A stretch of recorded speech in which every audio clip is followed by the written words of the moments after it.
La Biblia está llena de acontecimientos reales que forman parte de nuestra historia. Pero la Biblia es mucho más que historia.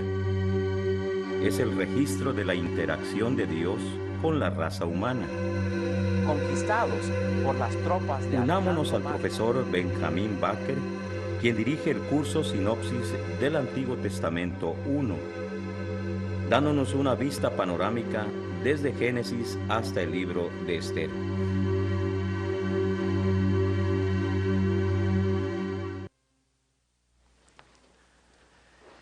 Imagínense viviendo en un palacio esplendoroso como las fábulas de Aladino. Las riquezas realmente van más allá de su imaginación. Los pisos estarían cubiertos con alfombras persas como esta. Su trabajo es de servir al rey. Usted lo atiende de una manera muy personal. Le toca supervisar todo el proceso de la preparación de las bebidas que se sirven al rey. Además, usted tiene que probar y saborear cada copa antes que el rey lo beba. Esto es para evitar que algún enemigo trate de envenenarlo. Podría ser delicioso, pero a la vez peligroso, porque al rey no le faltan de enemigos. Por el hecho de que está muy a menudo en la presencia del rey, ha ganado un poquito de confianza con su majestad. El mero hecho de tener tanto acceso le puso en una posición de mucha influencia. ¿De quién estoy hablando? De Nehemías, el copero del rey Artajerjes I. Recuerde que 29 años antes, en este mismo imperio, Esther había salvado a todos los judíos y Mardoqueo fue exaltado a ser primer ministro. Si no hubiera sido por ellos, la raza judía podría haber sido exterminada, incluyendo a Esdras y Nehemías. Debido a Esther y Mardoqueo, los judíos gozan el favor de los reyes persas. Ahora bien, el esposo de Esther, Jerjes I, ya murió, pero Esther podría ser una ancianita en el palacio para el tiempo de Nehemías, pues es el mismo palacio allá en la capital de Susa. Ella es la madrastra del rey actual, Artajerjes I Longimanus, al cual sirven Esdras y Nehemías. Pudiera ser que Nehemías recibiera su designación de copero por influencia de ella. ¿Quién escribió el libro? Decir la paternidad literaria de Nehemías no es tan fácil. Pareciera ser de Nehemías porque una gran parte del libro está escrita en primera persona y de su punto de vista. Pero la forma original hebrea coloca a este libro como una parte de o subsección de Esdras. Fue una persistente tradición judía que Esdras fue el autor del primero y segundo libro de Crónicas, Esdras y Nehemías. Siendo estos 4 libros originalmente uno solo, la Septuaginta también dejó todo junto. Sin embargo, en la versión latina, o sea, la Vulgata, dividió la Esdras en libro 1 y libro 2. La lógica de esta división surge de la doble lista de judíos que retornaron como la registran Esdras 2 y Nehemías 7. Es curioso esto, que Nehemías 7 repite todo de Esdras 2, pues resulta difícil imaginar que la misma lista figurara 2 veces en el mismo libro original. Es posible entonces que eran distintos libros. No hay duda que Esdras, siendo escriba por profesión, tuvo una parte importante. Como vimos en los casos de Crónicas y de Esdras, Esdras solía incorporar otros documentos para la mayor información del lector.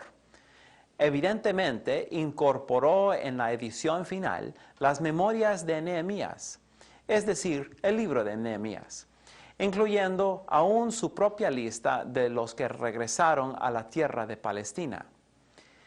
Si el uno escribió, o los dos, o si colaboraron y escribieron juntos, esto no va a afectar la autenticidad del libro.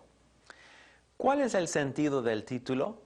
Bueno, si el título no es una indicación de quién fue el autor, por lo menos muestra claramente quién es el protagonista principal. En el hebreo y en el griego suena más o menos igual al español. Es interesante que en latín se llamaba Liber Nehemiae o Liber Secundus Esdras, indicando la creencia que Nehemías era el cuarto libro escrito por Esdras. Pero es más importante el significado del nombre Nehemías. Quiere decir Jehová consuela. ¿Qué significativo es esto?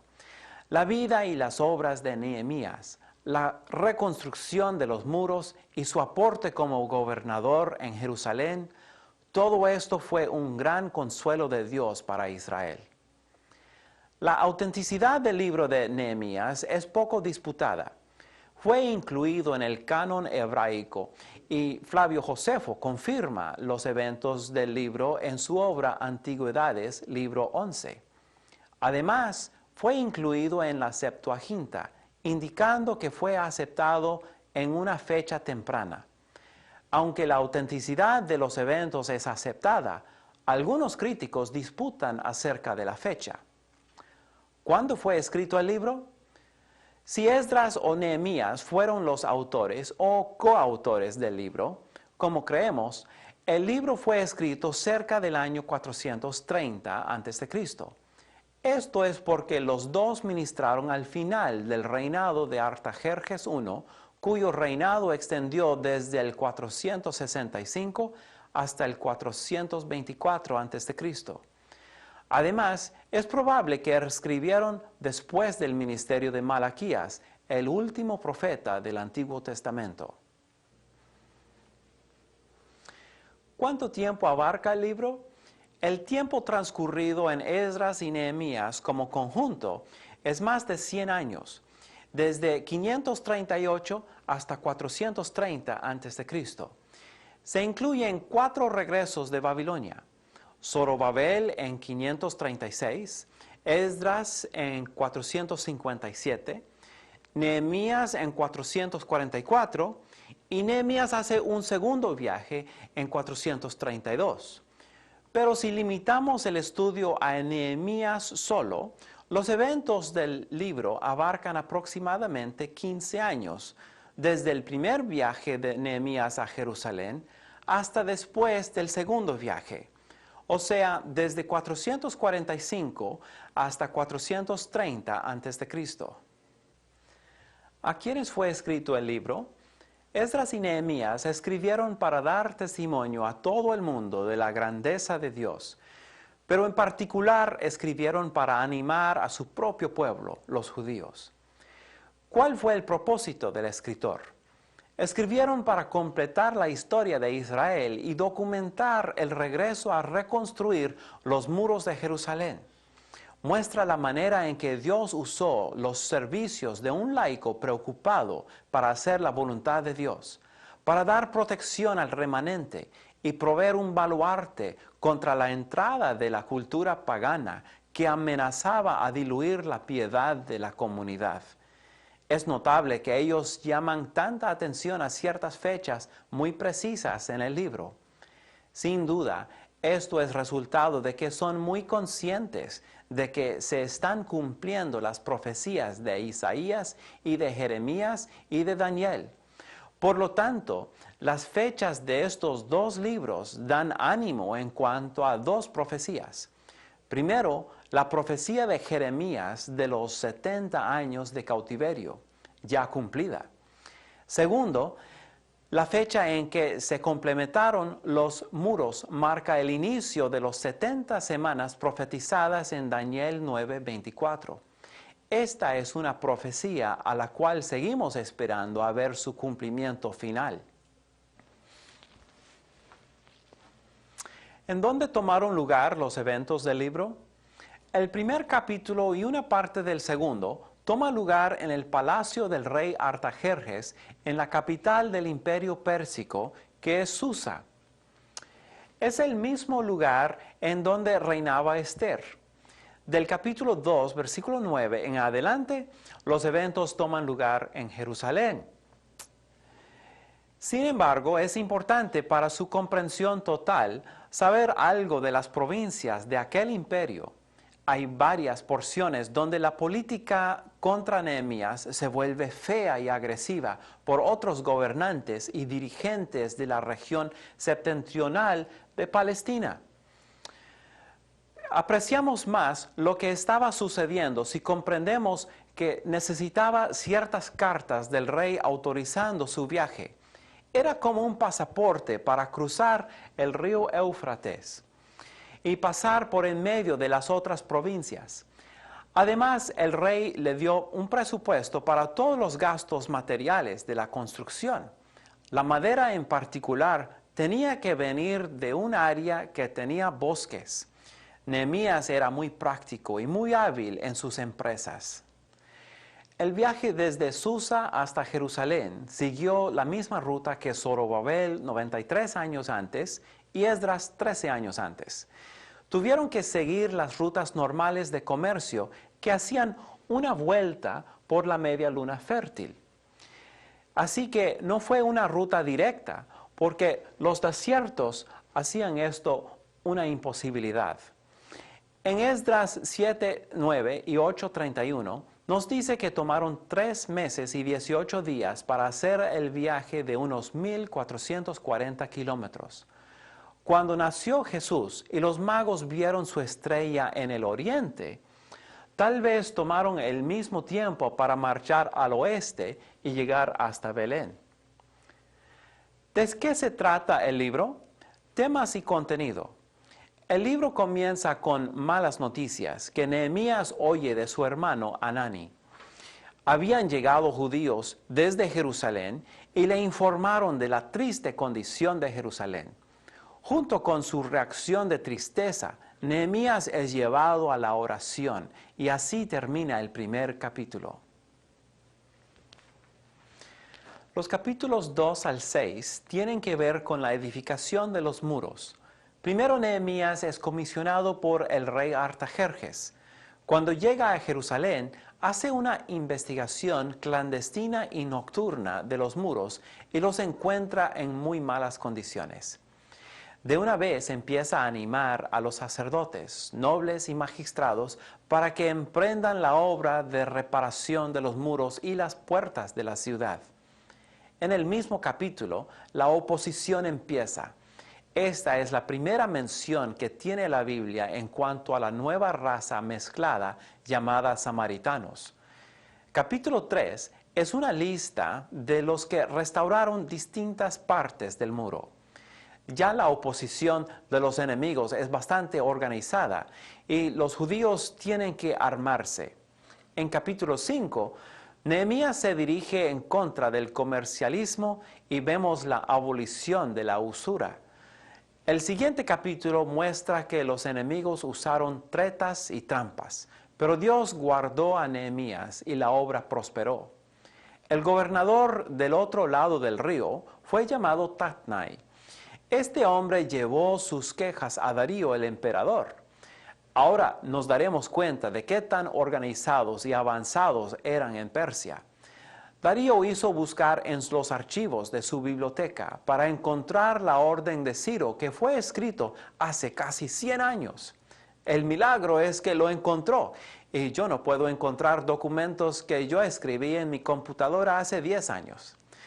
Bueno, esto nos enseña no solo su organización, sino también la importancia que pusieron en su sistema de leyes.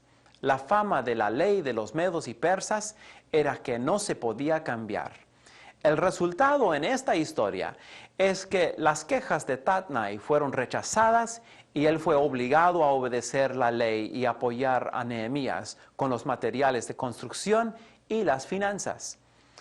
Cuando Dios se pone de nuestro lado, no hay nadie que nos puede derrotar. Gloria a Dios.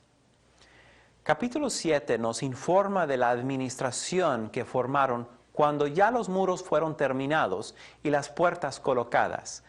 Tuvieron que poner guardias para la protección de la ciudad, que casi no tenía mucha gente. Al terminar este trabajo, Nehemías organiza el pueblo y hace un registro de las genealogías de todas las personas que habían regresado. Los siguientes 2 capítulos hablan de la consagración del pueblo. Si la primera parte del libro fue sobre la reparación de los muros, la segunda parte es sobre la reparación de la moral del pueblo. Todo el pueblo se juntó en la calle ante la puerta del agua y pidió a Esdras que leyera la ley de Moisés. Esta lectura pública produjo verdadero arrepentimiento en el pueblo y se inició un gran avivamiento. Cuando Josías encontró el libro de la ley, se inició un gran movimiento de reforma. Cuando Martín Lutero leyó la Biblia, comenzó la reforma protestante. Hoy se hace necesario que se lea la palabra de Dios nuevamente. En capítulo 8 hacen la celebración de la fiesta de los tabernáculos, la celebración del día de ayuno, oración y renovación del pacto con Dios. En capítulos 11 y 12 vemos que Nehemías hace una reforma social que trata la repoblación de Jerusalén y de los pueblos. Es una distribución del pueblo. La segunda mitad del capítulo 12 y terminando en capítulo 13:3 leemos sobre la dedicación del muro. Al terminar este trabajo, Nehemías regresa a Susa, supuestamente para dar un informe ante el rey y pedirle más tiempo para ser ausente de su trabajo como copero. Mientras no está en Jerusalén, los enemigos penetran, no militarmente, sino moralmente. A su regreso en 13:7 leemos sobre las reformas de Nehemías. ¿Qué cosas sucedieron entre el tiempo de Nehemías y el tiempo de Jesucristo? Trataremos de hacer un vistazo panorámico de los más de 400 años de silencio hasta el tiempo en que comienza la historia del Nuevo Testamento. Todo el mundo sabe que en el tiempo que nació Jesús, que los romanos ya estaban en poder. Entonces, ¿cómo sucedió eso? ¿Cuándo vivieron los macabeos? ¿Qué del imperio griego, los ptolomeos y los seleucidas? Quiero poner aquí el vínculo perdido entre el Antiguo y el Nuevo. Si quedáramos estrictamente con el material del Antiguo Testamento, nunca entenderíamos el Nuevo. Esto se llama el período intertestamentario y normalmente es una clase aparte en el currículum de un seminario. Pero voy a adelantarme un poquito porque me parece muy importante el poder unir el Antiguo con el Nuevo. Además, es en este periodo de historia en que muchas de las profecías de Daniel se cumplen. Es a este periodo que se refiere Juan el apóstol al escribir Apocalipsis. Bueno, ya sabemos que el nuevo templo fue completado en el año 516 bajo Zorobabel, que los muros fueron reconstruidos en 444 bajo Nehemías. Ageo y Zacarías habían completado sus ministerios en el año 520, pero Malaquías profetizó y seguramente trabajó con Esdras y Nehemías. Parece que una de las cosas que hizo Nehemías como gobernador en el año 430 fue el establecimiento de la gran sinagoga en Jerusalén. Malaquías era miembro y Esdras presidía. La gran contribución de esta gran sinagoga fue determinar y disponer el canon hebreo de las Sagradas Escrituras del Antiguo Testamento, porque para aquel tiempo todos los libros ya estaban escritos y Esdras estaba completando el récord histórico. Haga un repaso de las divisiones de la Biblia que fueron presentados en el primer episodio. Se considera que esta fue la época en que por primera vez se establecieron sinagogas en donde quiera se encontraban los judíos. Su propósito era de instruir a la nueva generación de judíos todas las leyes del Torah. En los tiempos de Cristo, las sinagogas ya eran bastante conocidas como los lugares de reuniones regulares. Poco a poco el entusiasmo de la gente allí en Jerusalén desapareció. Después del periodo de avivamiento bajo Nehemías, el pueblo y los sacerdotes se habían apartado del Señor y observaban la ley solo mecánicamente. Si bien descuidados en su adoración y transgresores de la ley del diezmo, no eran capaces de comprender por qué Dios no se complacía en ellos. Tristemente, la gente no escuchó a Malaquías y Dios permitió que entraran en un larguísimo tiempo oscuro en que no escucharon la voz de Dios.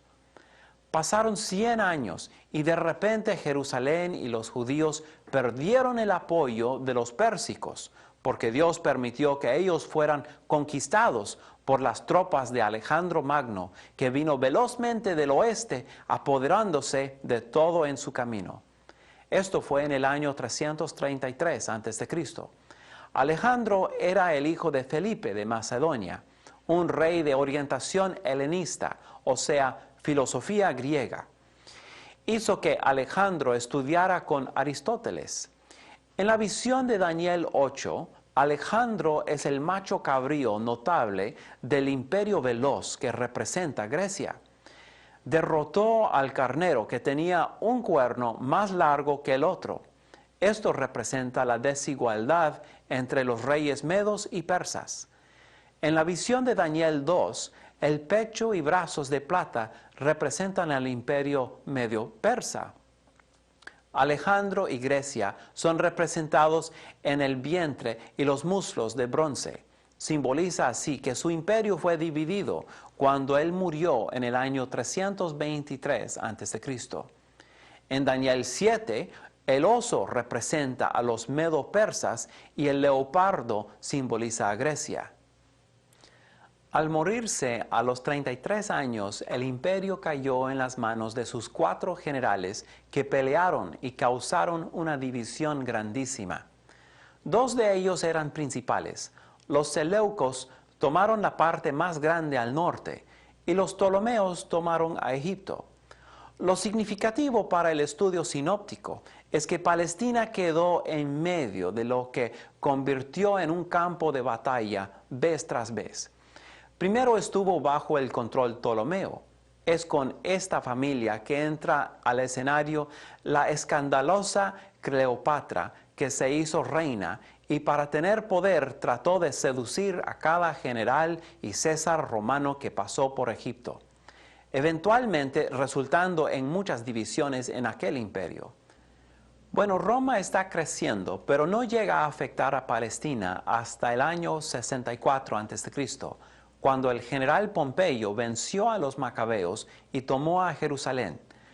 Mucho antes, Seleuco, el general de Alejandro, que mantuvo control en Siria y la mayoría de lo que era Persia, tuvo un hijo y lo llamó Antíoco. Le animo a buscar este nombre en un diccionario bíblico, porque va a encontrar a 8 hombres con este nombre, porque se convirtieron en una dinastía. Quiero dirigir su atención al cuarto, llamado Antíoco Epífanes, que reinó desde 176 hasta 164 a.C. En realidad fue el segundo hijo de Alejandro Magno. Tal vez esto explica por qué era tan fuerte en su misión de helenizar a todo el mundo. Su ambición era de unir todo el mundo bajo no tan solo un gobierno, sino también un idioma y además una sola religión. Él pensaba que la nación judía ya estaba lista para aceptar la cultura griega. Entonces decidió convertir el templo, la casa de Dios, en un templo griego y dedicarlo a Zeus, pues pensaba él que Zeus era el equivalente de Jehová. Pero los judíos resistieron fuertemente. Parece que esta es la primera ocasión en la historia del mundo de una persecución que es netamente religiosa. Fue prohibido adorar a Dios y fueron forzados a sacrificar a otros dioses.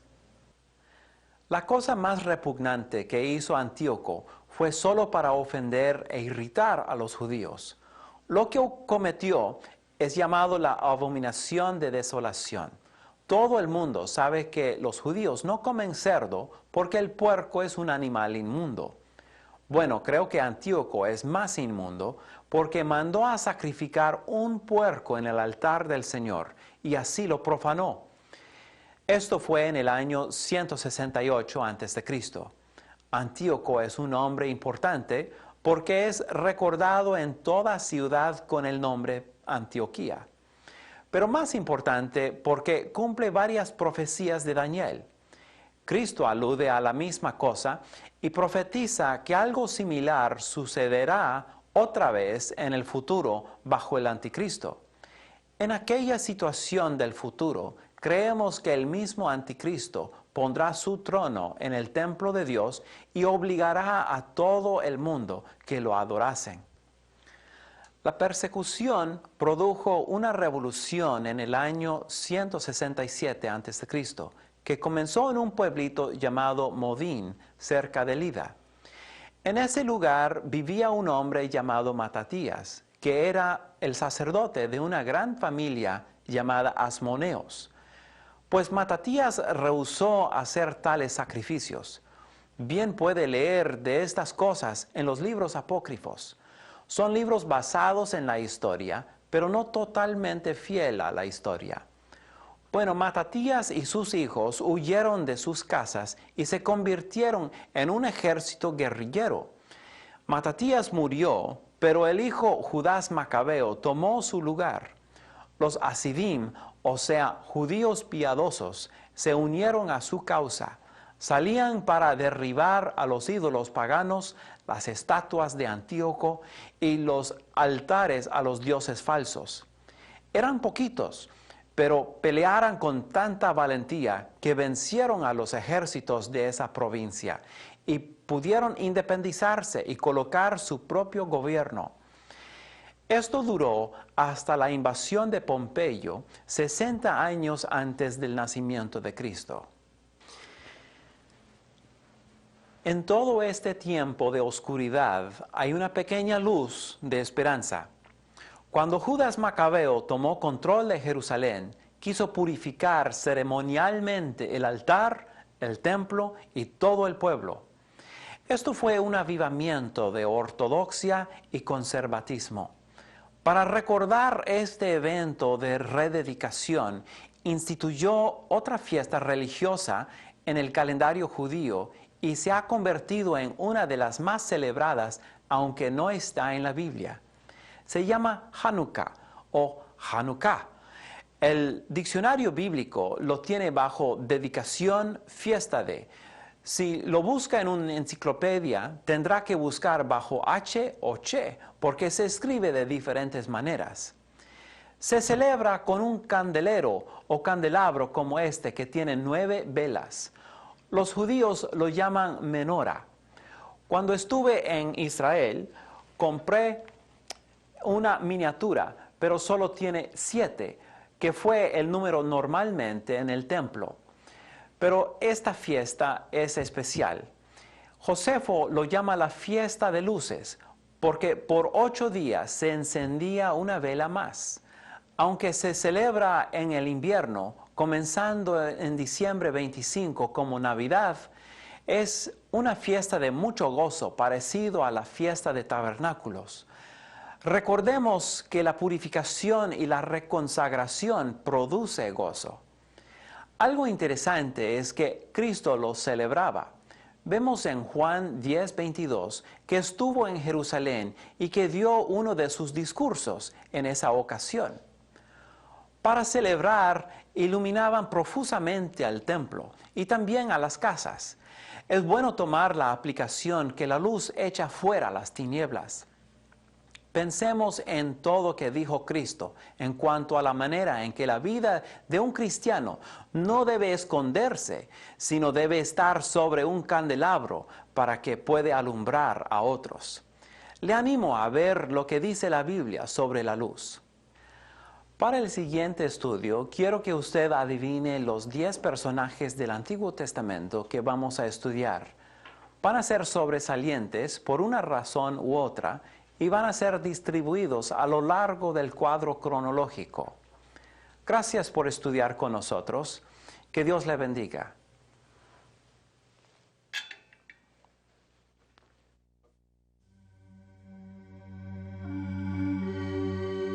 Así concluye la lección de hoy. Le invitamos para que nos acompañe la próxima vez cuando el profesor Benjamín Baker continuará con este estudio sobre el Antiguo Testamento 1.